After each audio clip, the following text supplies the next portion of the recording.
नमोबुद्धाय, जय भीम. मित्रांनो, मी श्रीकांत. विधानसभा निवडणुकीची रणधुमाळी सुरू झालेली आहे आणि त्याचबरोबर सर्वच पक्ष आपले उमेदवार जाहीर करण्याकरता रेसमध्ये दिसत आहेत. यामध्ये वंचित बहुजन आघाडीने मजल मारलेली आहे. तर वंचित बहुजन आघाडीने आतापर्यंत आपल्या 5 याद्या जाहीर केलेल्या आहेत. त्यामध्ये पहिल्या यादीत VBAने जणू इतिहासच घडवला असं म्हणायला हरकत नाही. होय, VBAने पहिल्या यादीत 11 उमेदवार घोषित केलेले आहेत आणि त्यामध्ये लक्षवेधी उमेदवार म्हणजे शमीभा पाटील. शमीभा पाटील ह्या पारलिंगी समुदाय म्हणजे ट्रान्सजेंडर कम्युनिटीमधून आहेत आणि भारताच्या इतिहासात प्रथमच या समुदायाला आपले राजनीतिक पक्ष मांडण्याकरिता संधी मिळताना दिसत आहे. खरं तर या असाधारण घटनेची सर्वत्र चर्चा होणे गरजेचे होते, पण मीडियाबद्दल मी म्हणत नाही, ते तर मुद्दामून VBAच्या बातम्या दाखवत नाही. पण रात्रदिवस सोशल मीडियावर ॲक्टिव्ह राहणारे स्त्रीवादी चळवळीतील लोक, महिला आंदोलनातील कार्यकर्ता, आंबेडकरी आंदोलनातील कार्यकर्ता आणि आंबेडकरी आंदोलनातले विचारवंत, हे नेमके विचारवंत ते जे नेहमी काही पुरावा नसतानाही VBAवर B टीम, C टीम अशा प्रकारचे ताशेरे ते उडत असतात. तर ह्या लोकांनी याची काही दखल घेतली नाही असं दिसते. पण as a scholar, as an academician मला असं वाटते की ह्या घटनेकडे विशेष लक्ष दिले पाहिजे. वंचित बहुजन आघाडीने उचललेला एक ऐतिहासिक क्रांतिकारी पाऊल म्हणून याच्याकडे पाहिले पाहिजे. ॲडव्होकेट प्रकाश आंबेडकर यांच्या नेतृत्वाखाली वंचित बहुजन आघाडीने वंचित आणि कमी प्रतिनिधित्व असलेल्या समुदायांची बाजू घेऊन वर्तमान परिस्थितीत आव्हान देणारा पक्ष म्हणून सातत्याने स्थान निर्माण करण्याचा प्रयत्न केलेला आहे. 2024च्या विधानसभा निवडणुकीसाठी दिलेली उमेदवारांची यादी ही पक्षाची म्हणजे वंचित बहुजन आघाडीची वचनबद्धता एक शक्तिशाली मार्गाने अधोरेखित करते. आतापर्यंत घोषित केलेल्या उमेदवारापैकी 14 उमेदवार मुस्लिम समुदायातील आहेत, 8 महिला उमेदवार आहेत, 1 उमेदवार ख्रिश्चन आहे आणि 1 उमेदवार म्हणजे शमीभा पाटील या ट्रान्सजेंडर आहेत. हा भारतीय राजकीय इतिहासातील एक महत्त्वपूर्ण पाऊल आहे असे मला वाटते. तसेच हा निर्णय अनेक अर्थाने क्रांतिकारी सुद्धा आहे.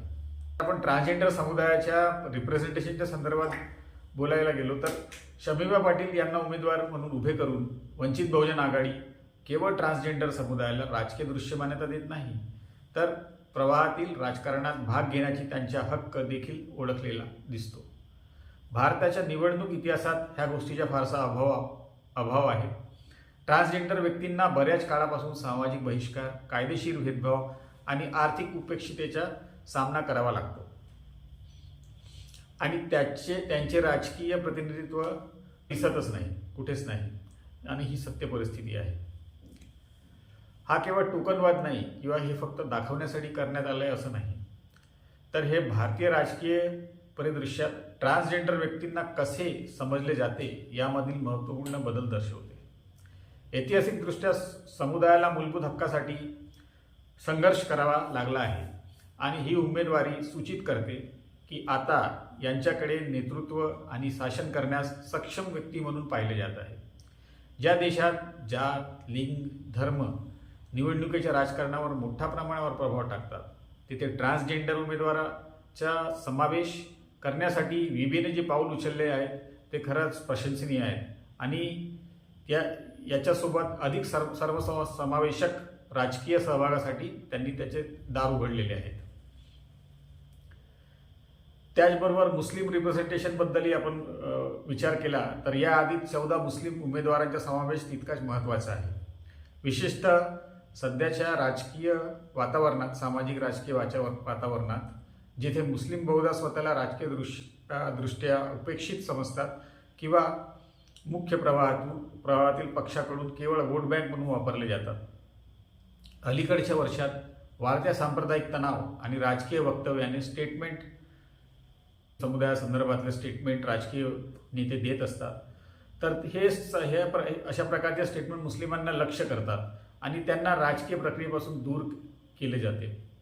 मुस्लिम उमेदवारांच्या भरीव प्रतिनिधित्व देऊन वंचित बहुजन आघाडी थेट ही दूरी कमी करण्याचा प्रयास करत आहे आणि या समुदायाला राजकीय व्यासपीठ देण्याचा प्रयत्न करत आहे.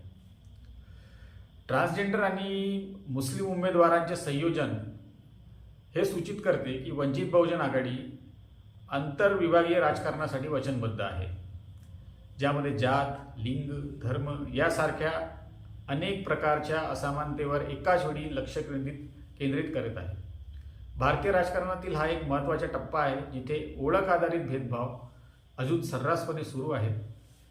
बऱ्याच काळापासून पक्ष एका गटाला दुसऱ्याच्या बळी देऊन संतुष्ट करण्याचा प्रयत्न करीत आहेत.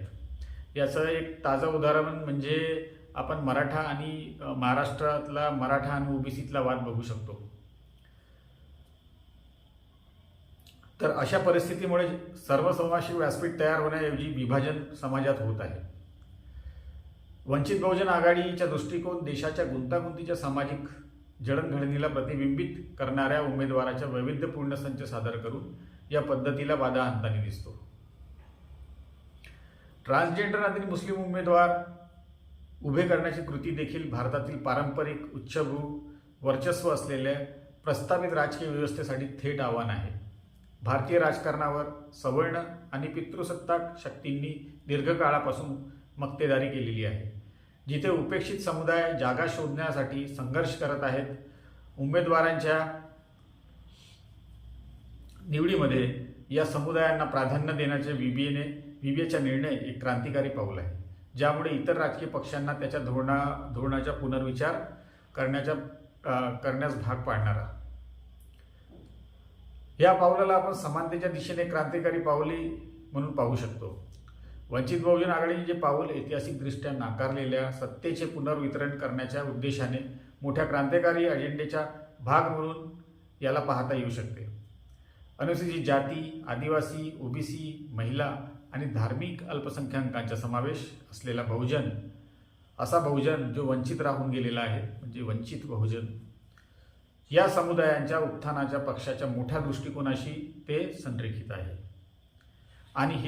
आणि ही दृष्टी प्रत्यक्षात आणण्याच्या दिशेने ट्रान्सजेंडर आणि मुस्लिम उमेदवारांचा समावेश एक ठोस पाऊल आहे. अशी धाडशी भूमिका फक्त वंचित बहुजन आघाडी घेऊ शकतो. वंचित बहुजन आघाडी केवळ इतिहासच घडवत नाही आहे, तर राजकारणात खऱ्या रिप्रेझेंटेशनच्या गरजेबद्दल संभाषण करण्यात भाग पाडत आहे. हे केवळ निवडणुका जिंकण्यापुरते नाही, तर हे भारतातील सर्व विविध समुदायांचे अधिक समावेशक आणि प्रतिनिधी बनवण्याच्या राजकीय परिदृश्यात आकार देण्याबाबत आहे. खऱ्या सामाजिक न्यायाच्या मार्गासाठी पद्धतशीर बदल आवश्यक आहेत आणि राजकीय रिप्रेझेंटेशन हा त्या प्रक्रियेचा एक महत्त्वाचा भाग आहे, याची ही पावती आहे.